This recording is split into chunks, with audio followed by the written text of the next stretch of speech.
It's January 6th, 2021.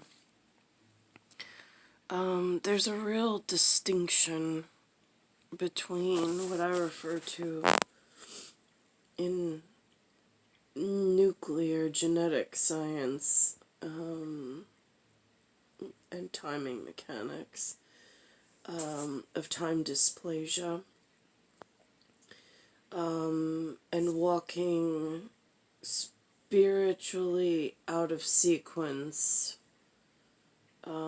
in order to fix the part of the galaxy or the part of the between our position on the blue marble in terra firma within a solar system within a part of the galaxy that is not performing properly within a Milky Way for a space address, for time and space address, if I left time out of it.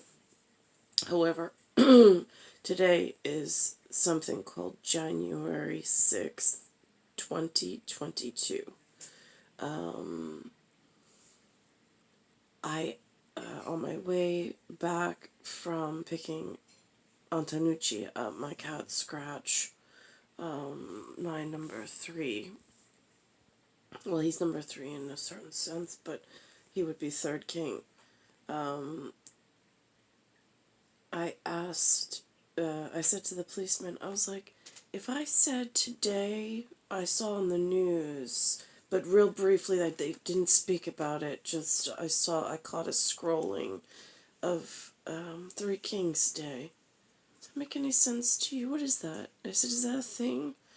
And the policeman said, and it was not a familial policeman either, but he said, yes, he said, actually it's the symbolic end of Christmas.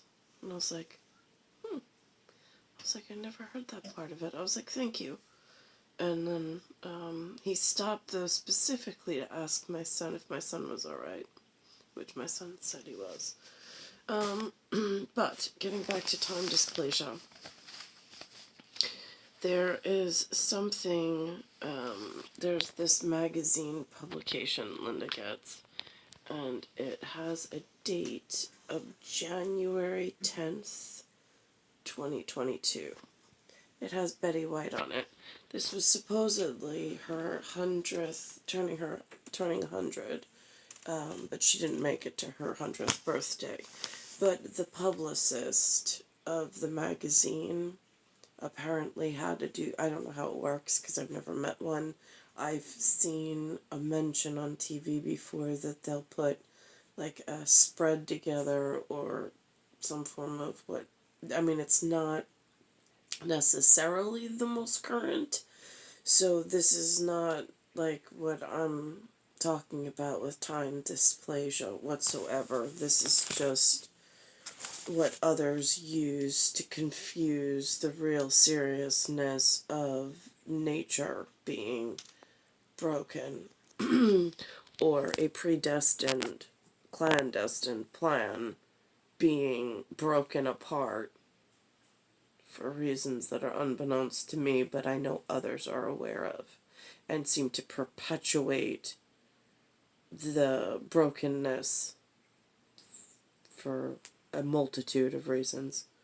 So as a reference, today's only January 6th, 2022, but at the bottom of this article, it says January 10th, 2022.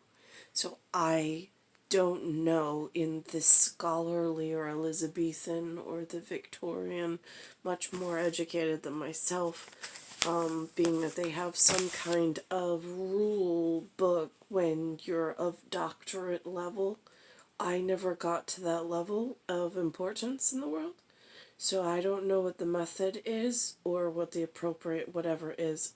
This is just an example of I wouldn't know how to document it properly because I'm sitting in a day making my own documentation before the calendar turns on a cited article within my own mention.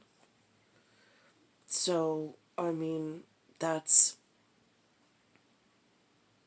an innocent version of time sequencing being off, but there's more sinister reason for my mention.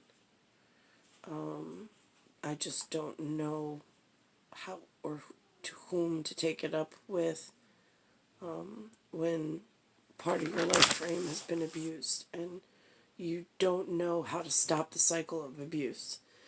Alright, so in this particular edition, even though we're in a calendar acknowledgement system of days prior to when this is supposed to be publicized, but it's out anyway, and I don't have any kind of special VIP status with this publication of People.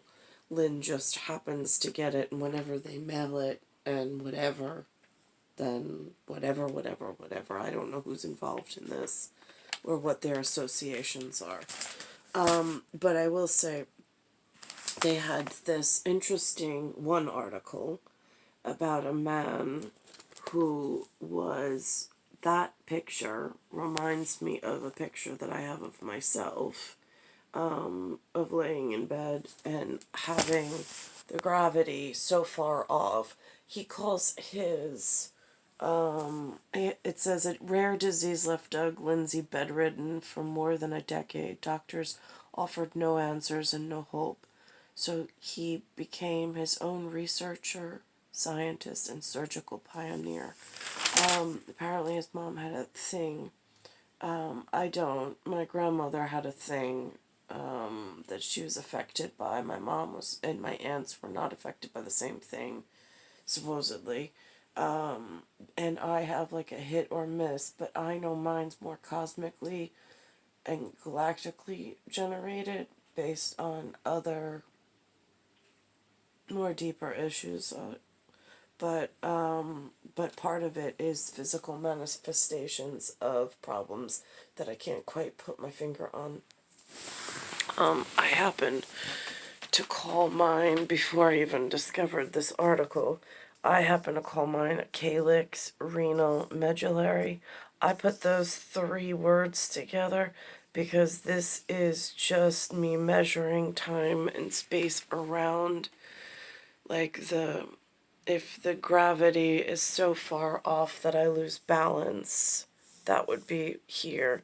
If this is my heart rate is off, or my circulation and my pulse is off, I can feel it, I can pick it up in the center, but I don't know what's to just beyond my cognitive connection and my visualization connection to whatever space I'm being held within, a space between here and there. I mean, again, I don't really have words to distinguish it, but it's a way of communication through symbolic gesture for the severity of whatever my physicality is going through, being that the gravity is not always the same.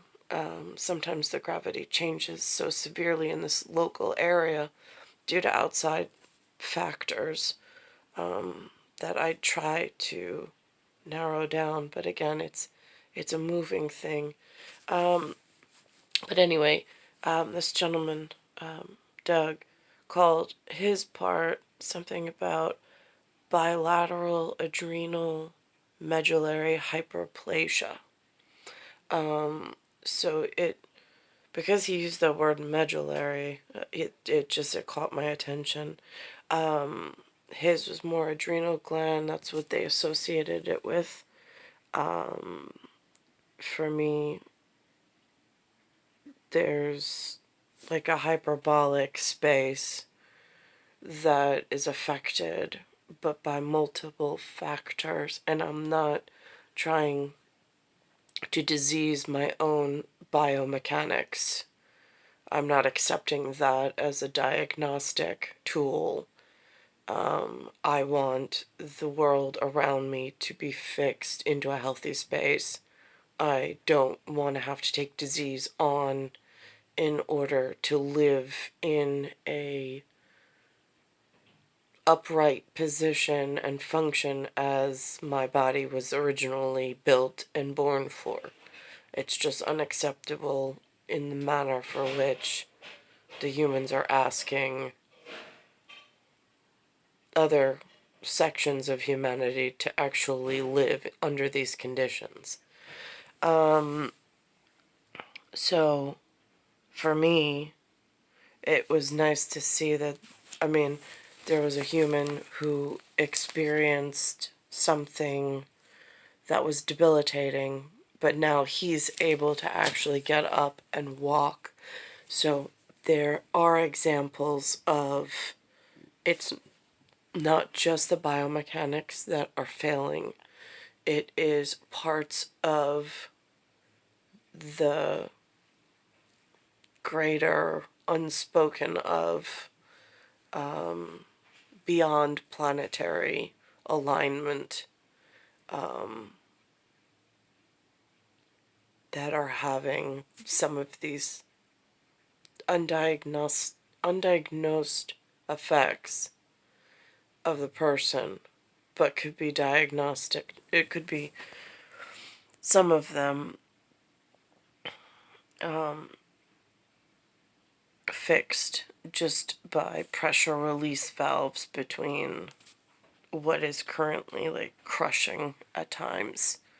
I was somewhere earlier today, and I went to move to perform a motion, and I used my stomach muscles, and I tightened my stomach abdomen, and then all of a sudden it was like I got crushed in between two separate areas of machine. It's one of the weirdest things to try to explain, but my stomach muscles started tensing too much in a certain section while relaxing too much in another, but just below that section there was a different set of abdomen muscles that were tensing, and it was causing almost like a torsion. It felt like almost like in a revolving door if something gets stuck and then pulled, and I could not release the tension. It was really, really painful. Only time that's ever happened to me, other than just today, was after I had a surgical procedure to suture my abdomen together, which alleviated the breathing originally before the last baby, and then it went back to being horrible in function. But again, citing the article properly I know is important. I try to stay best I can within reasonable mentions of the original subject person, so I'm not plagiarizing or any of those fanciful words that are really important to some, but I don't know, again, high sophisticated, like doctorate level, because I've never really been around that level of sophistication and degree, or had anything that I had to document or be careful of documenting. Again, I can't think for everybody in this whatever. Star 1978, Star 8378, Nicole Catarusa. It's Earth, Solar System, Milky Way, Universe, Galaxy is broken. It's Bayside Station, Bayside, New York, 11361.